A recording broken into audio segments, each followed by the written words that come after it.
Viewers, এডুটেইনমেন্ট YouTube চ্যানেলে আজকে একটি গল্প আলোচনা করব। গল্পটির নাম জিমি ভ্যালেন্টাইন, লিখেছেন ও হেনরি। এই ও হেনরি একজন আমেরিকান রাইটার। রাইটারের অরিজিনাল নেম ছিল উইলিয়াম সিডনি পর্টার, এটা তার অ্যাকচুয়াল নেম।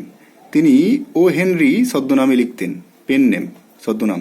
তিনি যে সমস্ত গুরুত্বপূর্ণ রাইটিংগুলো করে গেছেন তার মধ্যে উল্লেখযোগ্য হচ্ছে ক্যাবেজেস অ্যান্ড কিংস, 1904 সালে লিখেছেন। দ্য 4 মিলিয়ন, এই একটা বই। আবার তিনি লিখেছেন the ট্রিমড lamp and other stories, 1909 সালে লিখেছেন রোডস টু ডেস্টিনি। এই জনপ্রিয় আমেরিকান ছোট গল্পকার উইলিয়াম সিডনি পোর্টার 1862 খ্রিস্টাব্দের 11 সেপ্টেম্বর নর্থ ক্যারোলিনার গ্রিনসবোরোতে জন্মগ্রহণ করেন। Jimmy Valentine is an abridged version of O Henry's popular short story a retrieved reformation. তাহলে দেখা যাচ্ছে যে জিমি ভ্যালেন্টাইন হচ্ছে একটা সংক্ষিপ্ত রূপ। ও হেনরির লেখা একটা গল্প আছে, এ রিট্রিভড রিফরমেশন। এই গল্পটার সংক্ষিপ্ত রূপ হচ্ছে Jimmy Valentine. The original story was published in 1909 in his book of short stories Rhodes of destiny. তাহলে 1909 সালে রোডস অফ ডেস্টিনি বইতে, এটা হচ্ছে একটা ছোট গল্পের বই, এই বইটাতে এই অরিজিনাল যে স্টোরিটা, যেটার নাম ছিল এ রিট্রিভড রিফরমেশন, এটা প্রকাশিত হয়েছিল।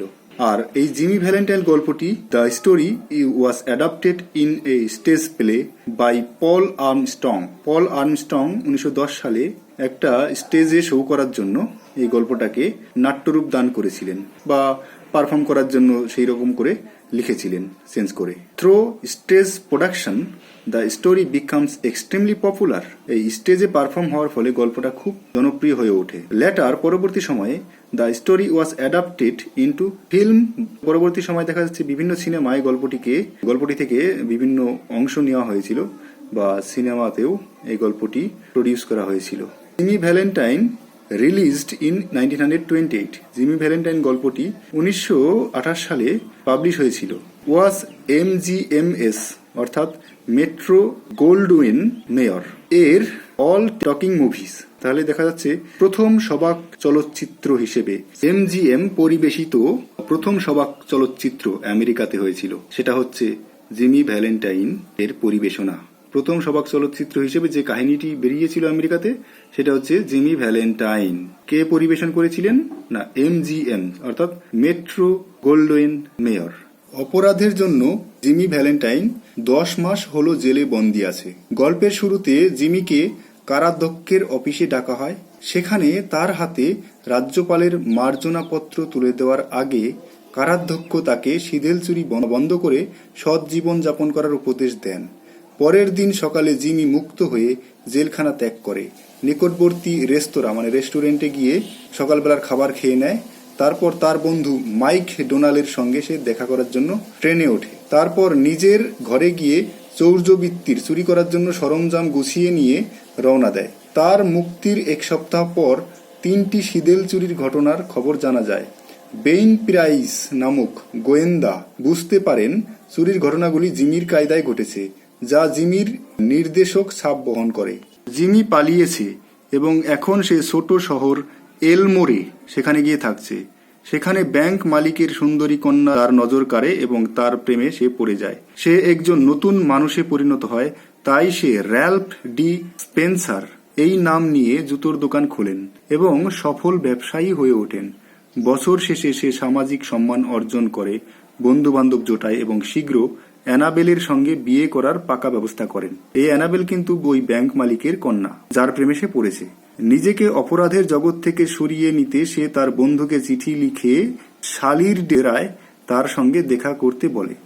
তাদের ডেরার নাম হচ্ছে শালি, শালির ওখানে তাদের একটা ডেরা আছে, সেখানে তার বন্ধুদের চুরি করার যারা সঙ্গী ছিলেন তাদের ডেকে পাঠান।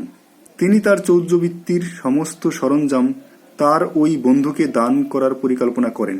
তার বন্ধুকে ডেকে পাঠিয়েছেন এবং তাকে চুরি করার জিনিসগুলো দিয়ে দেবেন।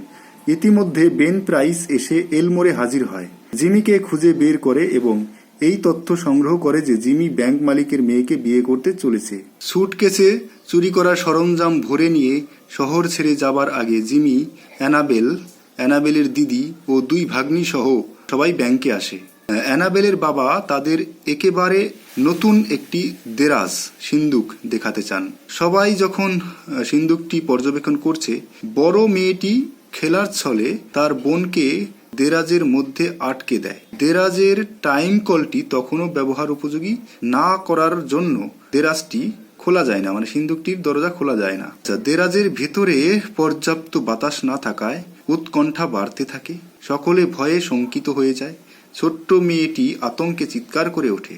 এই অবস্থায় অ্যানাবেল জিমিকে বন্দি মেয়েটিকে উদ্ধার করার জন্য কিছু একটা উপায় করার আবেদন জানায়। ছদ্মনামের র্যালফ, মানে জিমি এখন ছদ্মনামে আছে, তাহলে তার নাম হচ্ছে র্যালফ, এখন এক সাংঘাতিক পরীক্ষার মুখোমুখি হলেন। নিজের অতীত প্রকাশিত হওয়ার ঝুঁকি নিয়ে সে তার চৌর্যবৃত্তির সরঞ্জাম ব্যবহার করে মেয়েটিকে উদ্ধার করে।